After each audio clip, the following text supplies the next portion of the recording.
Bom dia, irmãos. Hoje nós comemoramos o quê? O dia da Bíblia.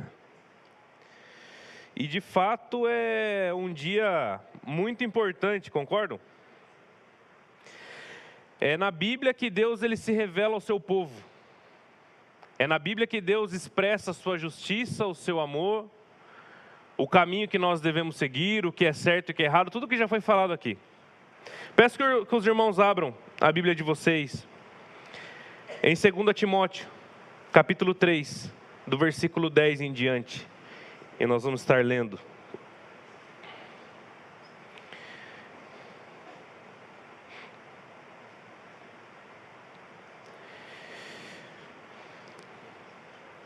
Mas você tem seguido de perto o meu ensino, a minha conduta, o meu propósito, a minha fé, a minha paciência, o meu amor, a minha perseverança, as perseguições e os sofrimentos que enfrentei, coisas que me aconteceram em Antioquia, Icônio e Listra. Quanta perseguição suportei, mas de todas essas coisas o Senhor me livrou. De fato, todos os que desejam viver piedosamente em Cristo Jesus serão perseguidos. Contudo, os perversos e impostores irão de mal a pior, enganando e sendo enganados. Quanto a você, porém, permaneça nas coisas que aprendeu e das quais tem convicção, pois você sabe de quem o aprendeu.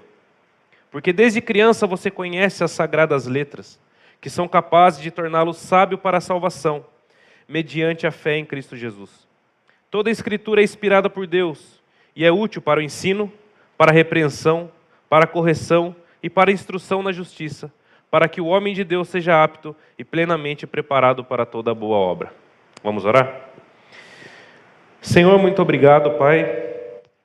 Muito obrigado, Deus, por esse momento. Muito obrigado pela Tua palavra, Pai, a qual, no decorrer da história, o Senhor permitiu que chegasse até nós, Pai. Te agradecemos porque o Senhor não nos deixa sem instrução, sem correção, sem ensino. E isso é a função que apenas um pai que ama o seu filho faz. E te agradecemos porque através da Tua palavra nós nos sentimos amados pelo Senhor. Que o Senhor possa agora falar através de mim apenas como uma ferramenta que sou, Pai. E que a Tua palavra, a qual comemoramos o dia dela hoje, seja exaltada através do Teu santo nome.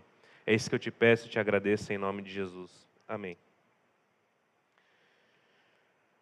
Irmãos, na Bíblia tem uma declaração que diz assim, que lâmpada para os meus pés é a Tua palavra e é luz para... Ou seja, a Bíblia ela é luz que ilumina os nossos passos e não nos deixa nos perdermos no caminho. Sim ou não? Quem aqui se perde num caminho que está claro como a luz do dia? Agora à noite a gente se perde. Quando está tudo escuro, a gente se perde. Mas quando está tudo claro, nós sabemos para onde ir, sabemos o caminho a seguir. E a Bíblia nos mostra esse caminho. A Bíblia ilumina os nossos passos e os nossos caminhos. Não existe nenhuma outra letra, nenhum outro texto fora da Bíblia que tenha o poder de dirigir a nossa vida como essas sagradas páginas, essas sagradas letras.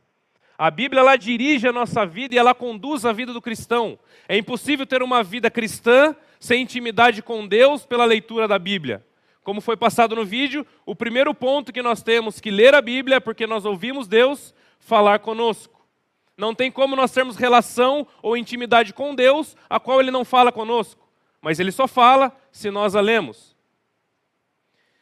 A Bíblia é tão importante para a nossa caminhada que em Oséias 4,6 a Bíblia diz que a falta do conhecimento dela nos leva à destruição. Que diz, o meu povo padece por falta de conhecimento. A Bíblia ela é extremamente importante. Extremamente importante. Nós vemos hoje em dia muitos meios aí evangélicos, ditos evangélicos, que não colocam ela no centro de todas as coisas, como fundamento de todas as coisas. Ela é a luz, ela ilumina os nossos passos, e a falta dela nos leva à destruição. Hoje nós lemos esse texto, nós falaremos de um contexto onde muitos falsos mestres estavam ensinando muitas falsas doutrinas na igreja de Éfeso, a qual Timóteo era líder. E Paulo, assim como na sua primeira carta a Timóteo, que era o seu filho na fé, o seu companheiro, ele escreve se preocupando com os falsos mestres novamente, porque na primeira carta também ele cita isso. Olha, cuidado com os falsos mestres, que eles têm aparência de piedade, mas enganam a muitos. Mas nós vamos ver que mesmo em meio a um contexto complicado de enganações, distorções da sã doutrina, nós vemos que aquele que realmente conhece a palavra de Deus e se mantém firme nela, não é abalado por coisa alguma. Hoje nós temos, assim como naquela época, muitas vertentes, muitas ideias, muitas ideologias surgindo, mas aquele que conhece e tem a sua raiz firmada nessas escrituras e nessas letras, não se perde independente do que você esteja passando ou vivendo. Porque ela é luz para os nossos caminhos. Paulo escreveu essa carta no ano de 64 a 68 depois de Cristo. Provavelmente essa foi a última epístola que Paulo escreveu antes de morrer. Paulo já estava para ser julgado em Roma, tanto é que no capítulo 4, versículos 6 e 7, ele diz: quanto a mim, já estou sendo derramado como oferta de bebida. Está próximo o tempo da minha partida. Combati o bom combate, terminei a corrida e guardei a fé. Então essa provavelmente foi a última carta que Paulo escreveu. E Paulo já estava ali para ser julgado e ele sabia da sua partida, tanto é que ele declara aqui. Mas antes da sua partida, Paulo ele se preocupa muito com Timóteo, qual era o seu filho na fé. Porque Paulo havia passado por Éfeso, Paulo também havia enfrentado esses falsos mestres que desde a época dele já assolavam aí a vida da igreja. E ele sabia qual situação Timóteo, que era o líder da igreja, estava vivendo e enfrentando. Então ele se preocupa em orientar mais uma vez Timóteo, antes da sua partida. Nesse mesmo capítulo 3, um pouco antes, Paulo já começa dizendo para que ele não tolere essas pessoas dentro da igreja. Para que ele não tolere falsos mestres, pessoas que vêm com ensinamentos errados, com doutrinas distorcidas do que é a sã doutrina que foi passada pelos apóstolos. Esses mesmos falsos mestres nós vemos, antes desse texto que nós lemos, além de ensinar doutrinas erradas, eles tinham condutas depravadas. Eles entravam em casa de mulheres que já se entregavam a paixões dos seus corações e se deitavam com elas. Além de ensinarem coisas erradas, eles estavam se relacionando e se deitando com mulheres da comunidade. Então eles estavam, de certa forma, destruindo uma comunidade. Eles estavam destruindo tanto na parte doutrinária como na parte moral e prática. Por isso que Paulo escreve 2 cartas para Timóteo para combater isso, os falsos mestres. Paulo continua dizendo que eles enganam muitas pessoas porque eles têm fama e aparência de cristão, mas eles não são cristãos. E por isso eles enganam a muitos. Mas Paulo diz, mas um dia vai chegar o momento, seja aqui ou seja na glória, que vai ficar nítida a diferença entre um e outro. E Paulo incentiva Timóteo a continuar. De fato, sem o conhecimento da Bíblia, é impossível nós termos uma comunidade saudável. É impossível. Se na igreja de Éfeso muitas pessoas estavam sendo enganadas doutrinariamente e com condutas depravadas, quer dizer que a Bíblia estava sendo deixada de lado na vida da igreja. Porque não tem como uma igreja que é pautada na palavra de Deus ter desvios doutrinários e práticos na vida. A Bíblia estava sendo deixada de lado. A Bíblia é a nossa autoridade do que é certo e que é errado.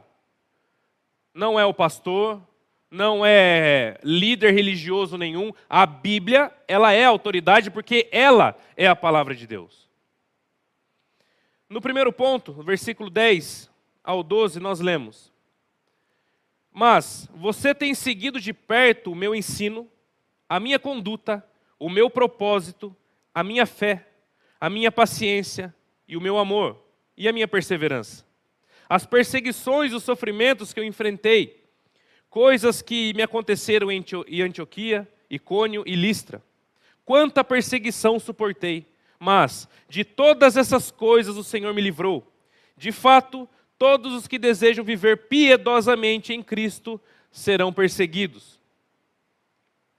Paulo entendia a situação de Timóteo porque ele também já sofreu na pele por causa desses falsos mestres. Mas Paulo ele relembra Timóteo, olha Timóteo, por mais que eu entenda, está difícil aí.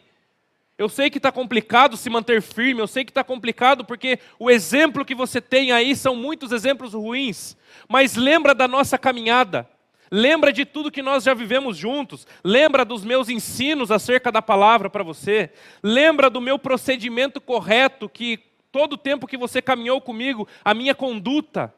Lembra-te do propósito de espalhar o evangelho, de se manter firme. Lembra da fé em Cristo, lembra da paciência que eu tive quando fui perseguido e maltratado. Lembra do meu amor pela obra de Deus, qual eu realizava. E lembra da minha perseverança na caminhada. No final da sua vida, Paulo ele se coloca como um exemplo para o seu filho na fé. Olha, não deixe com que esses exemplos venham corromper o seu coração ou venham deturpar o seu coração, mas lembra da nossa caminhada. Lembra como nós pregávamos a palavra, lembra da nossa perseverança, lembra da nossa conduta correta. Isso é evangelho. Deixe esses falsos mestres para lá, não aceitem esse modelo, mas lembra da nossa vida, da nossa caminhada juntos. Era isso que Paulo estava dizendo. E Paulo também ele fala, e lembra também dos meus sofrimentos, a qual eu passei em Antioquia, Icônio e Listra, que são 3 cidades bem próximas uma da outra. E daí, em Atos, conta o que ele passou em Antioquia, Icônio e Listra. Em Antioquia, ele estava pregando numa sinagoga em um sábado, e apareceram muitos judeus contradizendo o que Paulo estava pregando e falando totalmente ao contrário acerca de muitas doutrinas acerca de Cristo. A agitação que esses judeus causaram em Antioquia foi tamanha, porque eles conseguiram convencer as autoridades da cidade e chutaram Paulo e Barnabé da cidade. Eles foram expulsos de Antioquia por pregar a palavra de Deus por causa dos falsos mestres que apareceram ali contando outras doutrinas e como eles eram influentes, conseguiram expulsar Paulo e Barnabé daquela cidade. Daí ele foi para Icônio, porque ele foi expulso dali. E eles pregaram a grande multidão e multidões se converteram a Cristo em Icônio. Porém, outros falsos mestres dessa cidade incitaram as pessoas a apedrejarem Paulo e Timóteo. Paulo e Barnabé, inclusive, eles tiveram que fugir novamente dessa cidade. E chegaram, enfim, até a cidade de Listra, onde eles foram considerados pelas pessoas com pouco conhecimento como deuses. Porque eles acabaram curando um paralítico de nascença e começaram a falar que eles eram deuses. E eles repreenderam o povo, falaram que não era isso. Esses mesmos falsos mestres das 2 últimas cidades seguiram eles até Listra. E Paulo foi apedrejado quase até a morte. Então Paulo ele estava falando de algo que ele passou na pele. Olha, Timóteo, eu sei o que esses falsos mestres podem causar na vida daquele que quer viver piedosamente na fé. Eu conheço, eu não estou falando de algo que eu não sei, de algo que eu não senti. Eu quase fui morto por causa de falsos mestres. Eles são perigosíssimos, eles enganam as pessoas, com fama de piedade, com aparência de crente, mas não são. Então Paulo ele deixa claro que todo aquele que quer viver realmente piedosamente uma vida cristã vai sofrer perseguições. Vai sofrer perseguições. Você quer viver uma vida obediente à palavra de Deus?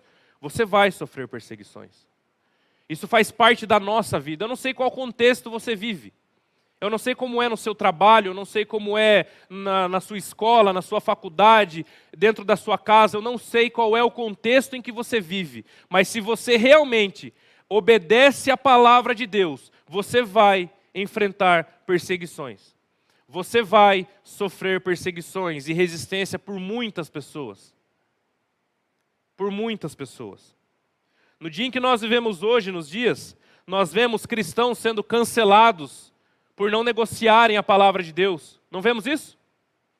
Vemos cristãos se posicionando e sendo cancelados pela grande maioria. Por quê? Porque eles não negociam a palavra de Deus. Por outro lado, nós vemos cristãos que negociam e são exaltados. Cantores gospel que há muitos anos estão na lida e que agora estão virando a cabeça, deixando a palavra de Deus de lado e mostrando quem realmente são. Para quê? Muitas vezes para não perder seguidores, muitas vezes para não perder a sua fama. Mas o que Paulo disse? De fato, todo aquele que quer realmente viver piedosamente, obedientemente à palavra de Deus, sofrerá perseguições. Aqui está falando alguém que sofreu muito, não? E nós, irmãos? Aí é para a nossa vida. A época de Paulo já passou? A época de Timóteo já passou? Agora é a nossa época. Agora é o nosso tempo. Como nós temos nos comportado? Em qual posição a Bíblia ocupa da sua vida? Mas a minha vida é muito corrida. Eu tenho muita coisa para fazer, mas nós sempre arrumamos tempo para as nossas prioridades. Como está a palavra de Deus? Em que posição ela se encontra na sua vida? Existem alguns momentos que você não se posiciona para não arrumar briga com alguém? Existem alguns momentos em que nós não nos posicionamos para não ficar mal com um grupo ou com alguém que nós não queremos ficar mal? Uma coisa eu digo, irmãos. Até vamos conseguir viver um tempo assim. Mas chegará um tempo, chegará uma situação que ou você se posiciona ou você se dobra. Não tem como passar o restante da sua vida aqui sem se posicionar perante a palavra de Deus. Não tem como nós fazermos como Pilatos fez. O que farei eu de Jesus chamado Cristo? Não sei o que eu faço, eu lavo as minhas mãos, não tem como. Ou nós seguimos a palavra de Deus e pagamos o preço que precisa ser pago, porque Paulo pagou o preço dele, quase foi morto. Hoje eu creio que nós não chegaremos, por enquanto, nesse ponto que Paulo chegou. Mas, por muito menos, nós nos dobramos. Por muito menos, nós negligenciamos a verdade da palavra de Deus. O dia da Bíblia tem que ser comemorado todos os dias. Porque, como disse o pastor Jadson, pessoas morrem ao redor do mundo por um pedaço de uma página. E nós temos aí várias cores, tamanhos, versões. Podemos ler sem ninguém nos incomodar. Podemos estudá-la sem nenhuma ordem do governo para te matar. E como nós estamos nesse quesito é muito importante, irmãos. Não existe vida cristã sem o estudo da palavra. Não existe, é impossível. Certa vez um teólogo disse que é mais possível um leão rejeitar carne do que um cristão viver sem a palavra de Deus. É mais possível um leão rejeitar carne do que um cristão viver sem a palavra de Deus. Certa vez um evangelista chinês, que passou vários anos na prisão por causa da sua fé em Cristo, ele disse: se você aceitar a sua perseguição como um privilégio por causa da sua fé, ela o tornará sua aliada e o levará a amar ainda mais a Cristo. Não negligencie os princípios bíblicos para ficar bem com alguém com medo de ser perseguido. Mas se for perseguido, tome isso como um privilégio, porque isso servirá de combustível para você amar ainda mais esse Deus, que já disse que nós seríamos perseguidos. Ele não mentiu, ele não nos enganou. Jesus nunca enganou ninguém. Ele sempre disse: vocês terão aflições. O cristão que ele acha que a vida vai ser sempre um mar de rosas está totalmente enganado. Totalmente enganado, porque pela nossa fé que nós professamos é o motivo que seremos perseguidos. Não tem como. Então é isso. Ou nós firmamos os nossos pés e a nossa mente na palavra de Deus, sem negociar nesse mundo que hoje tem tentado deturpar a Bíblia, ou nós vamos nos dobrar, assim como a Babilônia se dobrava aos pés de Nabucodonosor. Inclusive teve 3 que não se dobraram: Mesaque, Sadraque e Abednego. O que aconteceu com eles? Foram lançados numa fornalha de fogo. Não aconteceu nada, milagrosamente, mas eles sofreram perseguições. Então essa é a nossa vida. No versículo 13 e 14, a Bíblia continua dizendo: contudo, os perversos e impostores irão de mal a pior, enganando e sendo enganados. Quanto a você, porém, permaneça nas coisas que aprendeu, das quais tem convicção, pois você sabe de quem você aprendeu. Paulo diz para continuar firme na caminhada. Esses impostores, esses enganadores, sempre irão de mal a pior, porque eles levarão as pessoas ao erro, eles induzirão as pessoas ao tropeço, e tropeçarão também. Porque se a Bíblia é luz para os nossos caminhos, se não tem a Bíblia, o caminho é escuro. E num caminho escuro nós tropeçamos, nós caímos. E essas pessoas seguirão de mal a pior. E Paulo diz para Timóteo afastar dessas pessoas. Se afaste. Você conhece alguém que ensina coisa errada? Não precisa responder. Você conhece alguém que vive de uma forma piedosa, mas apenas de aparência? Que o único contato que você tenha com essa pessoa seja para influenciá-la e não deixar com que ela te influencie. Eu sempre digo, escolha quem entra na sua vida. Ter relações e pregar, nós temos que pregar para toda a criatura. Mas escolha quem ocupa espaço na sua vida e dentro da sua casa. Não é qualquer pessoa que entra dentro da sua casa. Se afaste de pessoas tóxicas. Pessoas que não prezam pela palavra de Deus. Esse é um ponto importante. É um princípio. Temos que escolher quem entra na nossa vida. Irmãos, não existe mágica. Se nós queremos conhecimento da Bíblia, nós temos que ler. Não é simples? É que às vezes as pessoas querem mistificar tudo, né? Olha, eu recebi um conhecimento do alto e... Não. Já foi, a revelação veio do alto, já está aqui, expressa, escrita para você, na sua linguagem. Agora, se você quer conhecimento, você tem que ler. Simples assim. Continuando o texto, no versículo 15 até o 17, ele continua. Porque desde criança você conhece as sagradas letras, que são capazes de torná-lo sábio para a salvação mediante a fé em Cristo Jesus. Toda a Escritura é inspirada por Deus e útil para o ensino, para a repreensão, para a correção e para a instrução na justiça, para que o homem de Deus seja apto e plenamente preparado para toda boa obra.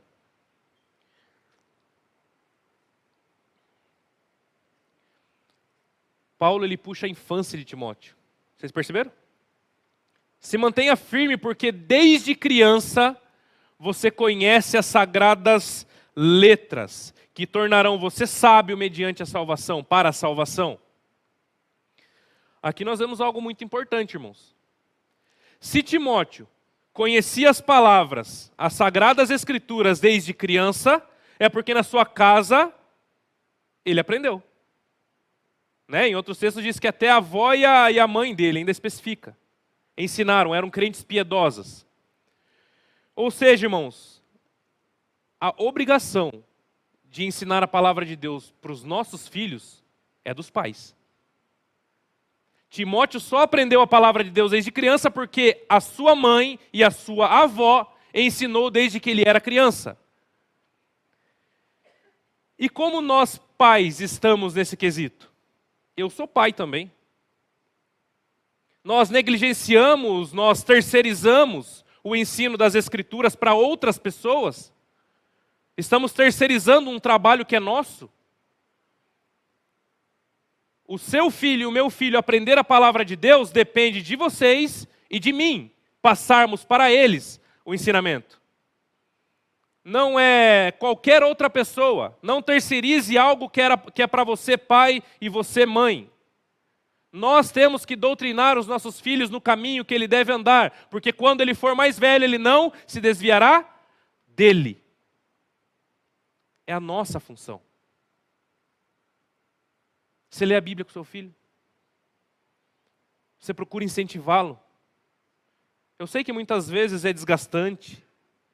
Eu sei que muitas vezes eles não vão querer. Mas é o maior investimento que você pode fazer na vida do seu filho. Não é pagar a melhor faculdade, não. O melhor investimento que você pode fazer na vida do seu filho é ensinar para ele desde criança a Bíblia.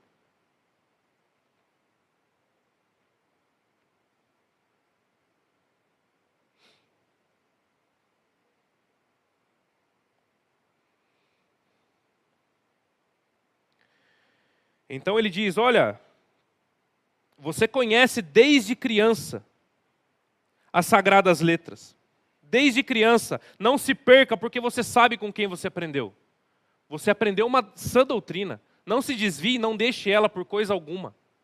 Daí ele começa dizendo que a palavra de Deus ela é útil para muitas coisas na nossa vida. A palavra de Deus nos traz muitos benefícios, não é apenas ler por ler ou ler como a gente lê uma literatura qualquer. Ler a Bíblia te traz benefícios e utilidades para a sua caminhada. O primeiro ele diz que toda a Escritura é... Vamos ler lá no versículo 16. Toda a Escritura é inspirada por Deus e útil para o ensino. Ensino é aprender as doutrinas bíblicas, a sã doutrina passada por Cristo aos apóstolos e dos apóstolos para a primeira igreja. Para não sermos enganados por ninguém, ou seja, a Bíblia ela nos ensina a não sermos enganados por ninguém. Ninguém tem desculpa, irmãos. Ah, mas eu fui enganado porque tal pessoa falou tal coisa, mas a Bíblia ela é clara quanto a isso. Porque ela é útil para o ensino, mas só vai aprender quem lê ela. É simples. É útil para a repreensão. A Bíblia leva a pessoa repreendida a confessar os seus pecados a Deus e reconhecer a sua miséria diante de um Deus santo. A Bíblia é útil para repreender a pessoa e fazer com que a pessoa entenda que ela está perante de um Deus santo e ela está num estado de miséria e precisa de um Salvador. A Bíblia é útil para a correção, moldando e aperfeiçoando o caráter do cristão na sua caminhada. Aí nós chamamos de maturidade espiritual. A Bíblia, quanto mais você estuda e quanto mais você a procura, ela vai moldando o seu caráter na caminhada, te tornando maduro na fé. E por último, instrução na justiça. Essa instrução aponta para a justiça de Deus e um crescimento espiritual nos tornando íntegros perante Deus. Não pela nossa justiça, mas pela justiça que Cristo nos deu.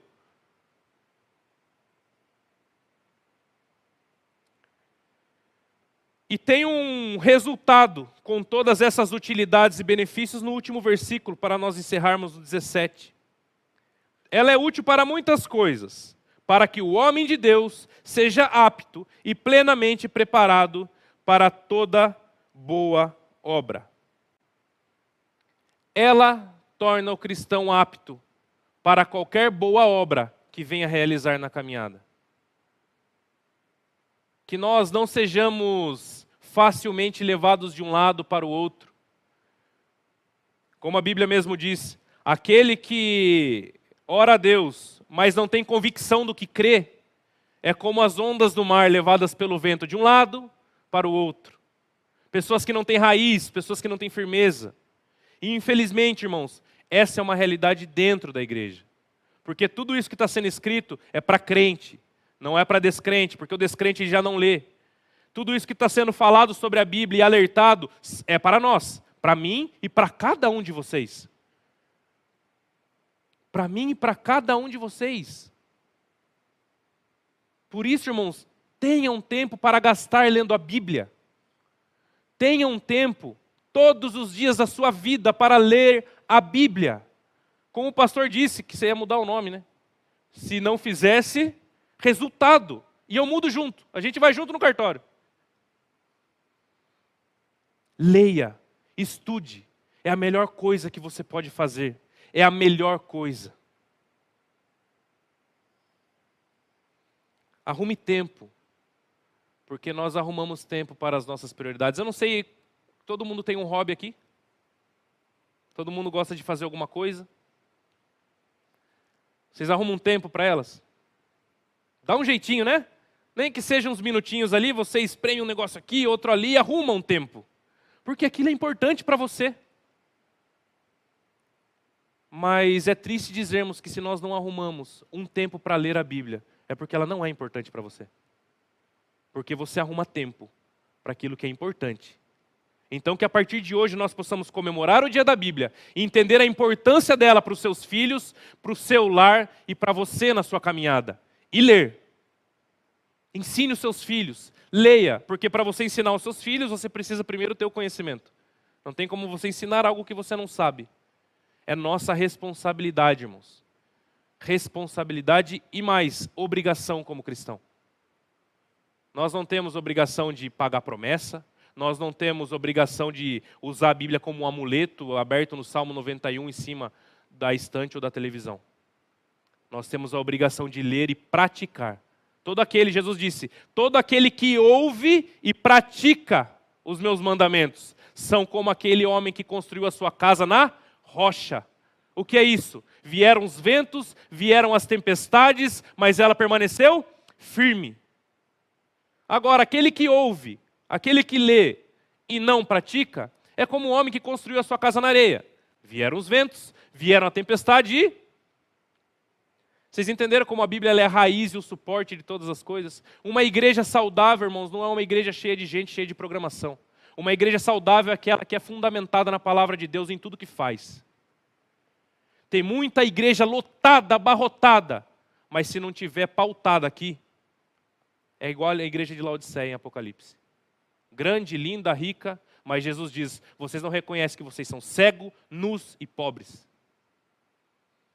Porque isso faz toda a diferença.